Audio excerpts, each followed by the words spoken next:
पुत्रदा एकादशी व्रत कथा। द्वापर युग के आरंभ में महिष्मति नाम की एक नगरी थी, जिसमें महिजित नाम का राजा राज्य करता था। लेकिन पुत्रहीन होने के कारण राजा को राज्य सुखदायक नहीं लगता था।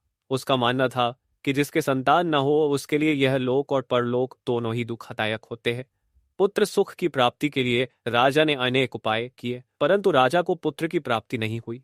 वृद्धावस्था आती देखकर राजा ने प्रजा के प्रतिनिधियों को बुलाया और कहा, हे प्रजाजनों, मेरे खजाने में अन्याय से उपार्जन किया हुआ धन नहीं है।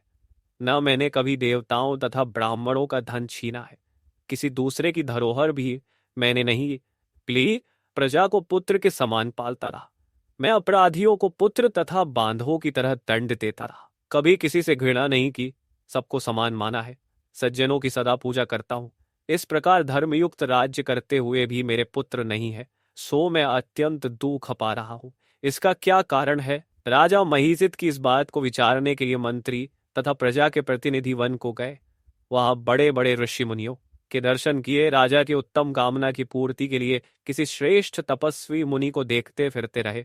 एक आश्रम में उन्होंने एक अत्यंत वयोवृद्ध धर्म के ज्ञाता, बड़े तपस्वी, परमात्मा में मन लगाए हुए निराहा, जितेंद्रिय, जितात्मा, जित क्रोध, सनातन धर्म के गूढ़ तत्वों को जानने वाले, समस्त शास्त्रों के ज्ञाता महात्मा लोमश मुनि को देखा, जिनका कल्प के व्यतीत होने पर एक रोम गिरता था। सबने जाकर ऋषि को प्रणाम किया। उन लोगों को देखकर मुनि ने पूछा कि आप लोग किस कारण से आए हैं? नहीं संदेह, मैं आप लोगों का हित करूंगा। मेरा जन्म केवल दूसरों के उपकार के लिए हुआ है, इसमें संदेह मत करो। लोमश ऋषि के ऐसे वचन सुनकर सब लोग बोले, हे महर्षि, आप हमारी बात जानने में ब्रह्मा से भी अधिक समर्थ है, अतः आप हमारे इस संदेह को दूर कीजिए। महिष्मतिपुरी का धर्मात्मा राजा महिजित प्रजा का पुत्र के समान पालन करता है, फिर भी वह पुत्रहीन होने के कारण दुखी है। उन लोगों ने आगे कहा कि हम लोग उसकी प्रजा है, अतः उसके दुख से हम भी दुखी है। आपके दर्शन से हमें पूर्ण विश्वास है कि हमारा यह संकट अवश्य दूर हो जाएगा, क्योंकि महान पुरुषों के दर्शन मात्र से अनेक कष्ट दूर हो जाते हैं। अब आप कृपा करके राजा के पुत्र होने का उपाय बतलाएं।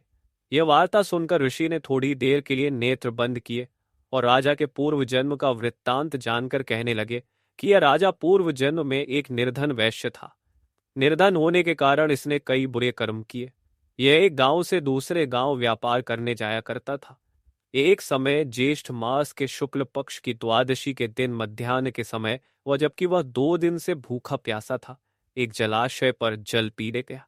उसी स्थान पर एक तत्काल की ब्याई हुई प्यासी गौ जल पी रही थी। राजा ने उस प्यासी गाय को जल पीते हुए हटा दिया और स्वयं जल पीने लगा। इसीलिए राजा को यह दुख सहना पड़ा।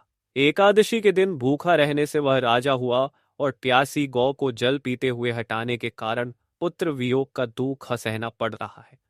ऐसा सुनकर सब लोग कहने लगे कि हे ऋषि, शास्त्रों में पापों का प्रायश्चित भी लिखा है, अतः जिस प्रकार राजा का यह पाप नष्ट हो जाए, आप ऐसा उपाय बताइए। लोमश मुनि कहने लगे कि श्रावण शुक्ल पक्ष की एकादशी को, जिसे पुत्रदा एकादशी भी कहते हैं, तुम सब लोग व्रत करो और रात्रि को जागरण करो, तो इससे राजा का यह पूर्व जन्म का पाप अवश्य नष्ट हो जाएगा, साथ ही राजा को पुत्र की अवश्य प्राप्ति होगी। लोमश ऋषि के ऐसे वचन सुनकर मंत्रियों सहित साई प्रजा नगर को वापस लौट आई, और जब श्रावण शुक्ल एकादशी आई तो ऋषि की आज्ञानुसार सबने पुत्रदा एकादशी का व्रत और जागरण किया। इसके पश्चात द्वादशी के दिन इसके पुण्य का फल राजा को दिया गया। उस पुण्य के प्रभाव से रानी ने गर्भ धारण किया और प्रसव काल समाप्त होने पर उसके एक बड़ा तेजस्वी पुत्र उत्पन्न हुआ। इसलिए हे राजन, इस श्रावण शुक्ल एकादशी का नाम पुत्रदा पड़ा। अतः संतान सुख की इच्छा हासिल करने वाले इस व्रत को अवश्य करे। इसके महात्म्य को सुनने से मनुष्य सब पापों से मुक्त हो जाता है और इस लोक में संतान सुख भोग कर परलोक में स्वर्ग को प्राप्त होता है। जय श्री हरि।